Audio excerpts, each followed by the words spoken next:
Hello soulmates, welcome back to my YouTube channel. In today's tutorial video, I'll be teaching you guys how to cut and sew this beautiful dress you are seeing on your screen. If this is what you're interested in, please keep on watching and let's get started. So I've already gone out to rule out all the line. The first line is our shoulder line, and then the next line is our chest line. So get your chest line, you divide your round bust measurement divided by 6 and add 1.5 to whatever you get. So that's how we got our chest line. Then the next line is our bust line, and then our waistline. We'll not be reading out our under bust line because we'll not be needing it for this dress. So our waistline, hip line, full length of the dress, and then the last line is our hemline. So our hemline, full length of the dress, hip line, waistline, bust line, chest line, and then shoulder line. So we're going to be dividing our shoulder by 2. Whatever you get, you mark it on the shoulder line. Mine was 7.5. So the first thing I'll be doing, because I'm using this pattern paper to cut both the front and the back, so I'll be marking my zip allowance, which is 1.5. So I'm marking out my zip allowance. I'm really sorry that this part wasn't showing properly. The video did not capture that side. I'm really sorry about that. So after marking out my zip line, I'm going to use my ruler to connect it together. So these are zipper allowance line.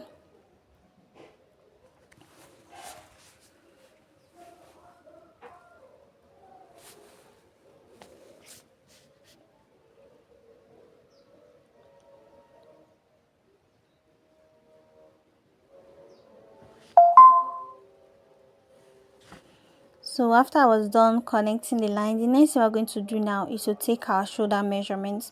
So my shoulder measurement divided by 2, which is 7.5. I just did that now on my paper. I'm really sorry that it's not showing. After taking my shoulder measurement, I took my neck width. I usually use 3 for my neck width, but this time I use 4 inches for my neck width. And for the back neck, I came down by 1.5 for the neck depth, while for the front neck I use 7 inches for the neck depth. I'll be showing you guys. Sorry this part was not captured by the video. I'm really sorry about that. So that was basically what I did. Then I will using my ruler to make the curve.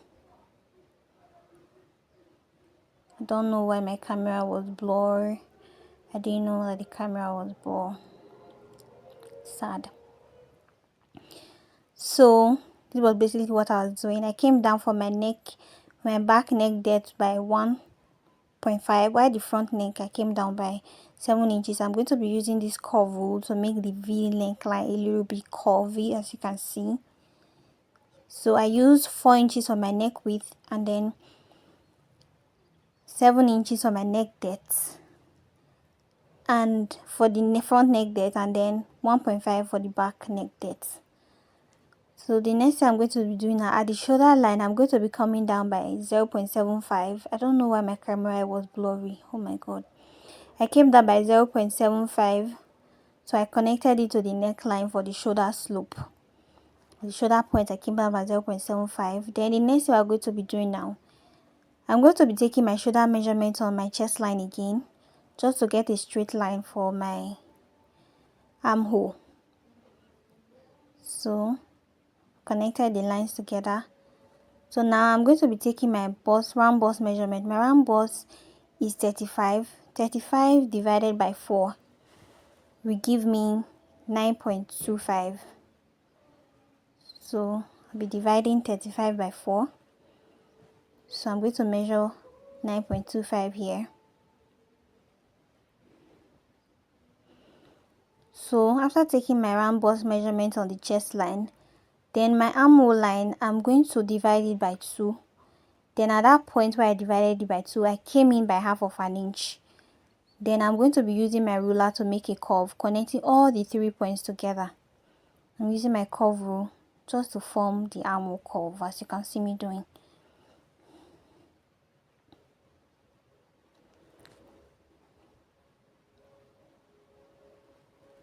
So the next thing we're going to be doing now, we're going to be taking our nipple to nipple measurement. My nipple to nipple measurement is 8 inches divided by 2 will give me 4. So I'm taking 4 inches. I took it at the bust point, the waistline, and the hip line. So I'm going to connect all the lines together with my straight rule.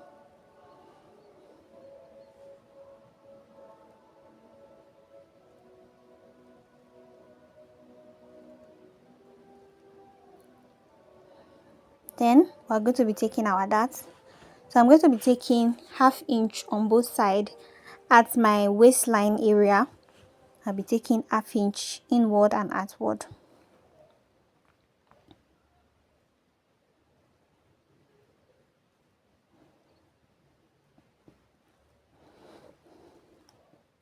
Then on the bust point, I'm going to come down by 1 inch. Then at the waistline, I'll go down by 4 inches. Then I'm going to connect everything together with a slant. If you don't understand what I'm saying, just look at what I'm doing and then do the same.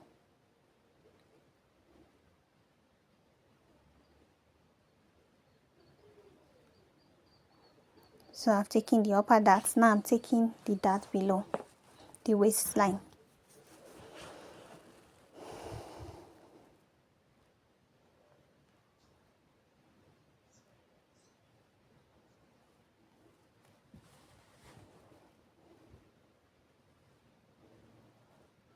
So I've taken the dart. Then the next thing we're going to be doing is to be taking our body measurement. I've already taken my bust circumference divided by 4, which is 9.25. So I'm going to be adding 2 inches for my stitching allowance. So I added 2 inches. So for my waist circumference is 29. 29 divided by 4 will give us 7.5. Sorry, 7.25. So my waist circumference divided by 4 is 7.25. So I'm going to be marking it 7.25. Then I'm going to be replacing my 1 inch dart. Then I'm going to add 2.5 for my seam allowance. I added 2.5 for my seam allowance. So my hip is 40. 40 divided by 4 is 10. So I'm going to be marking my hip at 10. Then I'll also add 2.5 for my seam allowance. You can use 1.5, you can use 1 inch, you can use 2 inch, depends on what you want. So I'll be using my curve rule now to connect the points together to give my body form.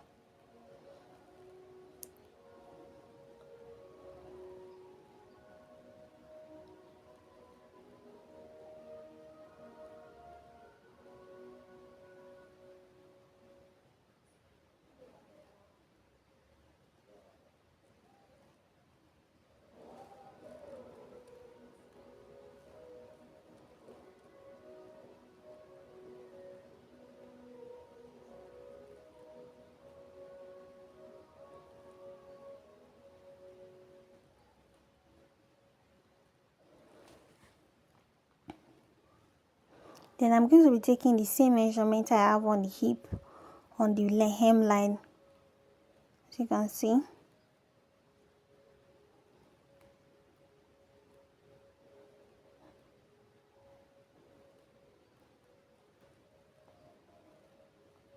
So I'll be using my ruler to connect it.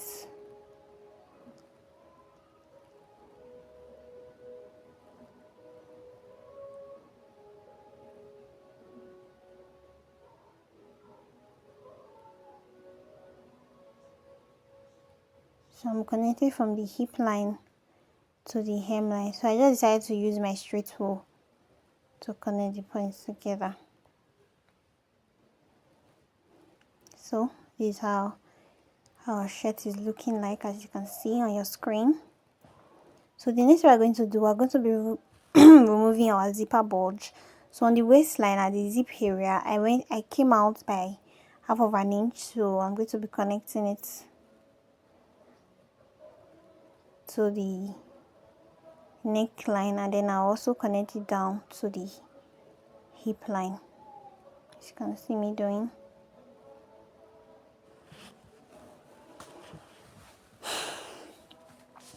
So the next thing I'm going to be doing now is to cut it out. So I've already gone ahead to cut out the zipper and the sides. As you can see on the, I only cut out the back neckline. I have not cut out the front neckline. So because I'm going to be using the pattern paper to cut both the front and the back, so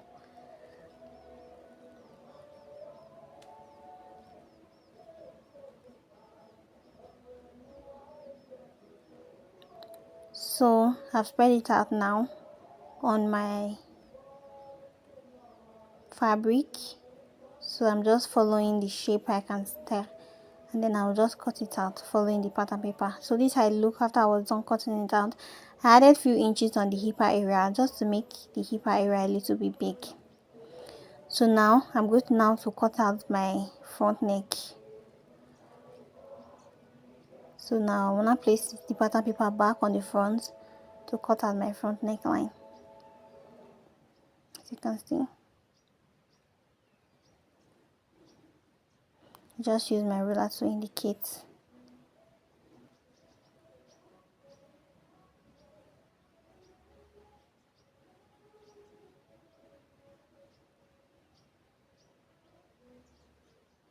Just use my pin to hold it down so as to not be shaking while I'm cutting it out.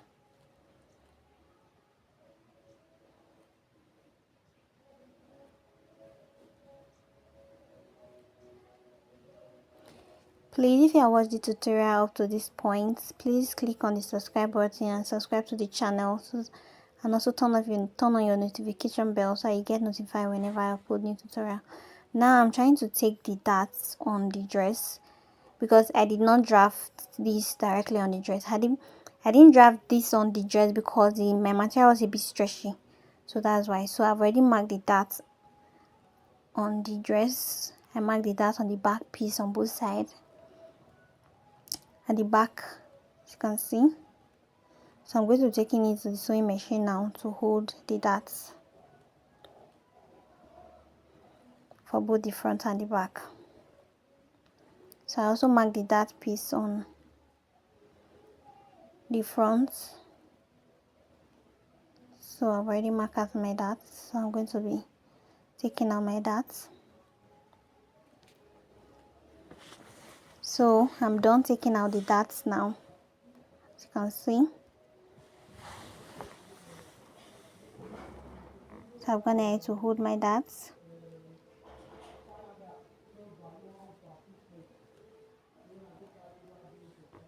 I've held the darts on both the front and the back piece. So the next thing we're going to be doing now is to pipe the neckline. So I'm going to be using my bias to pipe the back neck. I don't have green bias at home, so I decided to use this milk colored bias. So when I'm done, I'll bring it back for you guys to see. So for the front neck, I decided to just use another fabric to pipe it. So while for the back neckline, I use my bias to pipe. I'm really sorry that this is not showing. It's so sad. So the next thing we are going to be doing now, I'm going to be placing them right side facing each other. So I'm going to be joining it together at the shoulder line.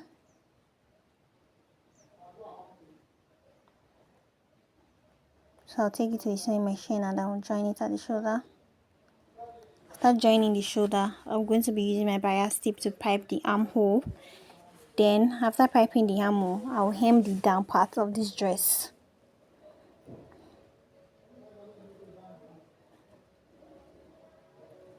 So I'm going to be I'll be joining the side as well with this half an inch seam allowance I gave.